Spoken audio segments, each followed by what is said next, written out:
తెలంగాణ ప్రభుత్వంపై మండిపడ్డారు ఏపీ రాష్ట్ర మంత్రి గంటా శ్రీనివాసరావు. ఆంధ్ర విద్యార్థుల పట్ల కక్షపూరితంగా వ్యవహరిస్తున్నారని ఆరోపించారు. విభజన చట్టాన్ని ఉల్లంఘిస్తూ రాష్ట్ర విద్యార్థులకు అన్యాయం చేస్తున్నారని అన్నారు. విశాఖలో ఇంటర్ సెకండ్ ఇయర్ పరీక్షా ఫలితాలను విడుదల చేసిన అనంతరం మంత్రి గంటా మీడియాతో మాట్లాడారు. విద్యార్థుల భవిష్యత్ దృష్ట్యా హైదరాబాద్లో సెక్షన్ 8ను అమలు చేయాల్సిన అవసరం ఉందన్నారు.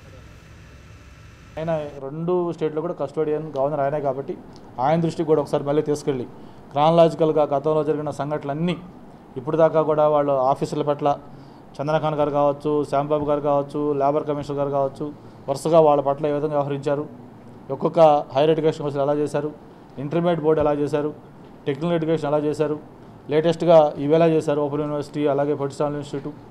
ఒక పక్క కోర్టు డైరెక్షన్ ఇచ్చినా సరే ఎలక్ట్రిసిటీకి సంబంధించిన ఎంప్లాయీస్ని ఎలా బయటికి పంపేస్తామన్నారు.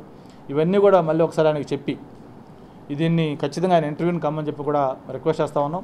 కౌన్సిలింగ్ చేసుకోవాలి, కనీసం రికార్డ్స్ ఇవ్వండి అంటే రికార్డ్స్ ఇవ్వకుండా రికార్డ్స్ కూడా హోల్డ్ చేసుకున్నారు. కంప్యూటర్స్ అందులో డేటా ఉంది, ఆ డేటానైనా డౌన్లోడ్ చేసుకోమంటే డౌన్లోడ్ చేసుకునేలా.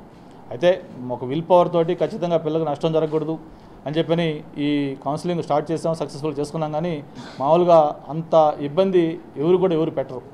ఒక శత్రు దేశం వాళ్ళు కూడా ఇట్లా బిహేవ్ చేయరు.